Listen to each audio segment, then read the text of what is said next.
Let's give you the full grid then for the final here at the Winter Cup for the juniors as they go off onto their formation laps. It's a 12-lap race to go. Most of them are on the formation lap. I'm pleased to report that Tamino Bergmeyer, who had stopped on the grid and couldn't get the kart fired up, has just got it started. So Bergmeyer is on the move now, trying to catch everybody up as they're about to start their second formation lap. The grid then looks like this. On pole position, number 88, Axel Charpentier, alongside number 7, Mark Kimber. On row 2, it's 38, Tom Canning, and number 16, Carlos Saville-Martin. Row 3, Laszlo Toth, who made up 12 places in the pre-final. Number 42, he drives. 100 is Ruben Del Sart. The Dutch driver starts 6th on the grid. On row 4, number 25, Adam Smalley, the quickest driver in qualifying on Friday. And he starts alongside number 27, Siem Liedma, who also made up good progress in the pre-final. So that's the 4th row of the grid. The 5th row of the grid, 9th and 10th, are number 36, Laurie Lepper, the Finnish driver, and Kilian Meyer from Spain, looking to get onto the podium in his home country. He is in number 26. Row number 6, we got Conor McCarthy, number 23, and Arno Malizia, number 30, the British and French drivers. Row 7, Ollie Caldwell. Watch for him. He's been excellent all weekend long, but a drama in the pre-final means he's further back than he really should be.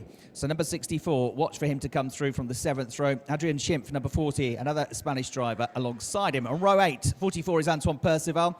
And 99 is Oscar Palomo Ortiz. They are French and Spanish, respectively.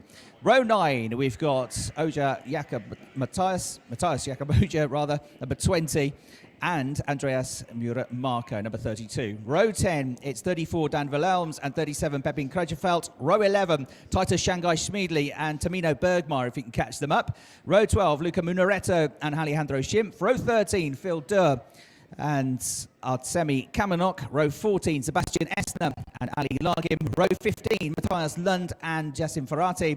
Row 16, Joe Phillips, watch for him charging through, and Pietro Wisnicki. And row 17, Georg Koss, starting dead last on the grid. So that is the way it shapes up. I'm Chris Hartley, and alongside me to talk you through the start of this race, Matt Suckling. Thanks, Chris. Here we go then for the final time at the Winter Cup here at Valencia in Spain. The two front row men are working their way through the final corners now, ready for 12 laps of racing. Who is it going to be out on top? We'll find out very, very shortly as the race gets underway now. Down towards the first corner they stride, and it's going to be the inside run, as we said on the grid, for everybody to try and get that position away. Axel Charpentier leads into the first corner. Looks like they've all just about safely got it through. A few stragglers towards the rear there, but Axel comes into the first couple of corners as our leader, as you'd expect. Tom Canning has stuck right with him through the 3rd and 4th corners. No contact through the chicane there, which is grand to see. So he's there in 2nd place. 3rd place then is going to be number 42, which is Laszlo Toth. And what a start from Adam Smalley. Down on row number 4, has made his way up into 4th place, but he's got big company now from behind. A little bump on the rear of the kart now as they work their way in towards turn 7. Looks like that was Mark Kimber in kart number 7, who's trying to get his way through and trying to help Adam Smalley along the way as well. But onto the back straight they go for the first of these 12 laps. Still Axel Charpentier that leads the way, but again a bump from behind there from Tom Canning. Just a gesticulation to say, work together. Let's pull away. Let's try and dominate this field over the next 11 laps, which they've completed one of. Here they come through. Axel leads. 2nd is going to be Tom Canning. Can he make a move down at turn number 1? No, he's going to try and look for it, but can't quite get the job done. So he sits in 2nd place. And then behind that in 3rd is, as we said, Laszlo Toth doing a grand job. Slight gap back now to Adam Smalley in 4th place. But watch out from behind. There's a lot of guys who want to be in that top 5. Ruben Del Sart has just made a move into turn 3, and it was a good one to take 8th place. So he slipped back a bit at the start. He's overtaken Carlos Saville-Martin, who had a bad start from 4th down to 9th place for number 16, Saville-Martin, the Spanish driver. So he's got work to do, but plenty of time in which to do it. The race leader, Axel Charpentier, has got Tom Canning shadowing his every move as they make their way through the right-hand part of turn 7 down towards turn 8. Laszlo Toth driving really well in 3rd place, and a big gap back already to Adam Smalley, who's made 3 places up and is in 4th position. Mark Kimber is 5th, Laurie Lepper is 6th, Conor McCarthy 7th, Saville-Martin, Del Sarte and Malizia round out the top 10. Ollie Caldwell has stayed where he started in 11th place. Joe Phillips has made up 7 places up to 24th as they go on to the start of lap number 3. Nose to tail into turn number 1, but nobody makes a move at the head of the field. And therefore, Tom Canning biding his time. He's not under pressure from behind, so he's waiting for an opportunity. The thing is, Matt, if you get to the front of the field, unless you can pull away from them, you know that you're then going to be giving them a tow around into turn 1 next time. So there's a little bit of thinking to go on here. If almost you want to be second going on that last lap, don't you, rather than first, because you'll just drag them all along. So as long as he's not under pressure from behind, I think he'd be quite happy to stay second for a while. Yeah, and of course, when you give that tow as well, that person behind will be trying to make a move as many times as possible. And of course, when you try and make a move, when you start to battle, more and more people tend to join the fight as well that you're in. So we'll see if that is going to occur. Still pulling the gap out though, Axel Charpentier and Tom Canning, who again gives another little bump in towards the chicane at the final corner once more, this time through. Still the same order as Charpentier and Canning. It looks like Canning is the quickest of those two men. Axel is really struggling over the last couple of races just to defend, but he's done a great job in the pre-final to do so. Across the course of the 9 laps, he held on to the lead of the race, and it's exactly what he's doing this time round as well. 2 separate groups for now. First and second is one of those, and then third down to 6th place is where we see our next one, and then everybody else pretty much is in a long train from 7th on backwards, where a move now comes, because up the inside goes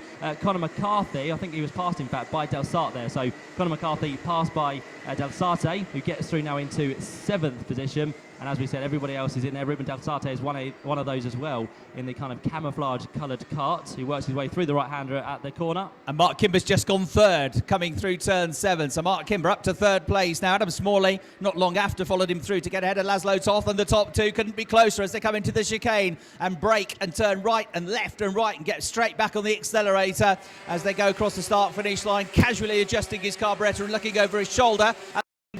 Race leader, cool as a cucumber, that he holds on to first position into the turn at number 1. So Charpentier and Canning still first and second in that order. Kimber third, Smalley doing really well in 4th place. Laurie Lepper has got up to 5th, so he's overtaken Laszlo Toth as well. Caldwell is back up to 7th place, not that far back. If Ollie can get his head down for a lap or two, he'll very quickly be onto this train, so do not rule him out of a podium finish just yet.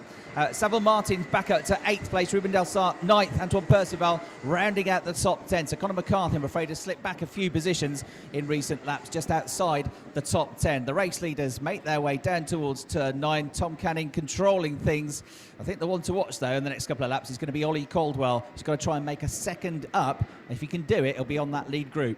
And don't forget, of course, Ollie Caldwell has come from 13th on the grid up to 7th place. That's 6 places gained. If he can do another 6 places within the second half of this race, that'll get him to the lead of this one. So let's see what Ollie can do then. The gap that time round between 6th and 7th sat at 1.1 seconds. The man who's quickest on track, though, is Savile Martin, who's just done a 56.627. So here's the next man in train, just down in 8th position. So both of those, if they can work together, may be able to catch the top 6, who continue to fight amongst themselves. Still the race being led by Axel Charpentier. 2nd place then for Tom Canning. Slight gap back to our 3rd place man, which is Mark Kimber. 4th place then for Adam Smalley, qualified on Friday as our quickest man. And then 5th and 6th, Laurie Lepper and Laszlo Toth is in there as well. It's all kind of calmed down for now. They're just biding our time, as we said, as we approach half race distance within this final for the juniors. But the gap between 2nd and 3rd looks like it is shortening as well. So on the march here is going to be the man in 3rd, Mark Kimber. Can he get the job done? He's going to get a nice tow this time, because the gap is going to be very short indeed. So he can just get his head down, which he does, across the start finish line. Try and pick up the tow, as Tom Canning does, down the inside line of Axel Charpentier, and he, for the first time within the race, goes to the head of the field. Now, will he be able to pull away, or can Axel keep the pressure on him like Tom Canning has done over the last 5 or 6 laps?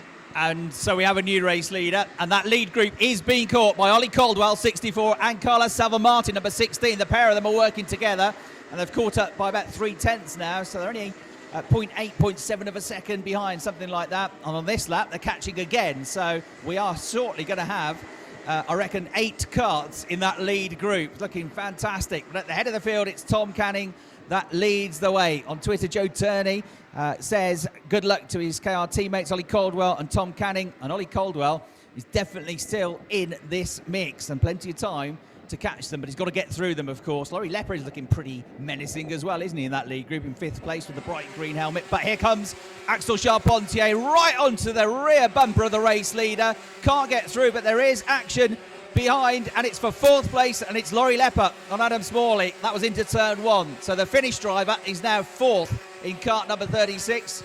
The bright green helmet, number 25, the largely blue, white and red colour scheme is Adam Smalley. He's down to 5th position. There they are.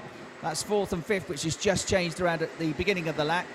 Laszlo Toth not far behind in number 42, and there you can just see the back of the picture. Caldwell, 64, and Savile Martin, number 16, are almost with them now as they close up together. Tom Canning and Axel Charpentier have now got the very close attentions of Mark Kimber. He suddenly has made this a three-way fight for the lead of the race as they hurtle back down towards turn 9. Yeah, Carlos Savile Martin and Ollie Caldwell aren't teammates, but they have worked together over the last few laps to bring that gap down and down and down. They've finally found the back of Laszlo Toth here, so this is where the battle begins once more then for these two. How quickly can Ollie Caldwell get his way through as he works his way down towards turn number 1? Meantime, a possible change for the lead this time. Yep, Axel goes through, and so does Mark Kimber. So both of those go through that time. The teammates of Strawberry Racing now sit first and second, and just like that, again, you look away, and the man who was in first is now down to third position. So it all changes towards the front. It's Axel who leads, Mark who's second. Third place then is going to be that of Tom Canning, but he wants to get back to the head, doesn't he? He wants to try and find the smallest of gaps to get that kart through,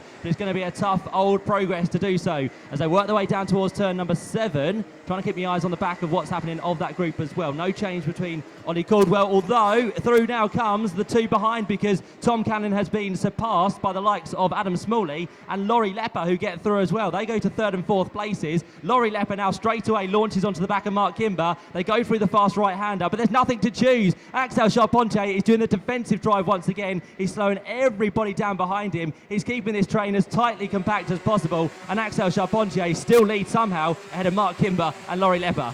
Kimber is trying to attack, but also wary of the queue of carts right behind him as going to turn number 1. You make a move, you've got to be very positive with it. No dithering allowed in this race, or you lose 4, 5, 6 places. Through they go, clouting the curbs. There was Adam Smalley in 4th place as he went through the chicane. Bit of bumping and boring starting to go on now as they try and get as close as they can to the cart in front. But a little bit of early braking from one or two, catching the others out. Kimber feels like he's being held up now by the race leader, and he's really wary of the fact that Laurie Lepper is right with him, and it's just a queue of cars forming up now. There's another 3 or 4 or 5 carts going to catch this group shortly. We're going to have half the field in the lead battle. This is tremendous stuff from the juniors. Axel Charpentier, it's a good job he's got wing mirrors on that cart, because if he looked in them, they would be full of carts swarming around him. Just get on with the business of looking forward to going as fast as you can, and know that you've got to probably defend on the way into turn 1, but you've got to keep cool here. It would be easy to panic. Here we go again over the start-finish line. Mark Kimber in 2nd place. Can he find a way through? No is the answer, because Charpentier is just sat on the inside line, and he's not going to give him a chance, because Matt, if he moves off the line, they're all going to come through. It's almost like a rolling start. There's 14 plus cars now all within that. It's only going to cause drama, which has happened down towards the middle of the field. One of those going out is number 68. We lose then from the action there. That's Tita Shanghai Schmidty, who's gone round. Conor so he McCarthy as well got caught out in that, I'm afraid.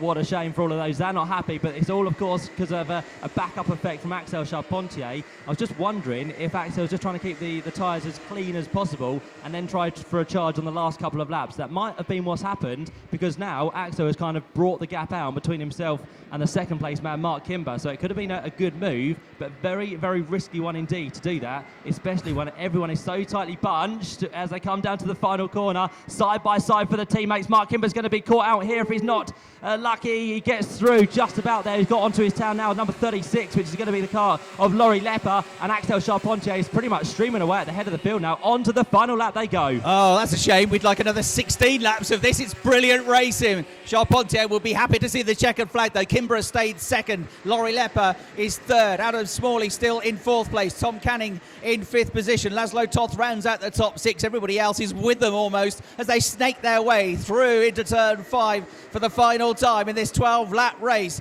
Winter Cup title is half a lap away now from Axel Charpentier. He's got a bit of breathing space, and he's only really going to have to defend one more time around this lap, and that will be at the last corner of the chicane. Mark Kimber is going with him. There's been a pile-up further back. 1 or 2 have been caught out from the top 10, but up front, it's suddenly out of nowhere become a 2-horse race. They've just got their heads down this pair. Mark Kimber is going to have a go around the outside into the chicane for the final time. Wheel to wheel, but he runs out of road, goes down the escape road. He's got his nose in front. He'll cross the line first, but he cut the chicane. So Charpentier crosses the line 2nd.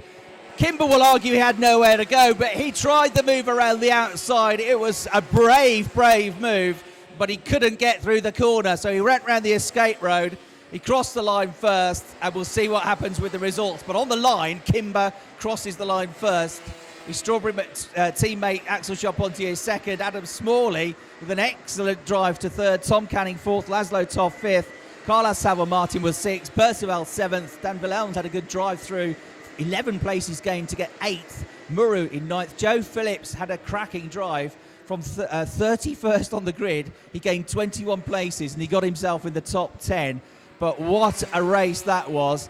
And then even when there were just two of them left at the end, Matt, we still had drama in the final chicane. Kimbers crossed the line first, but I think there'll be one or two discussions about whether he keeps that place. Yeah, there's going to be a little bit of talk about who got there, but of course, was he in front by the time they got to the final corner? Yes, he was, but he was carrying probably too much speed to do so. But we'll see what the judges of fact do on that one to move the order round. But Axel Charpentier and Mark Kimber were definitely inside the top two places, but within which order we'll find out very shortly. And coming home in third place. Great podium after a sterling weekend. Goes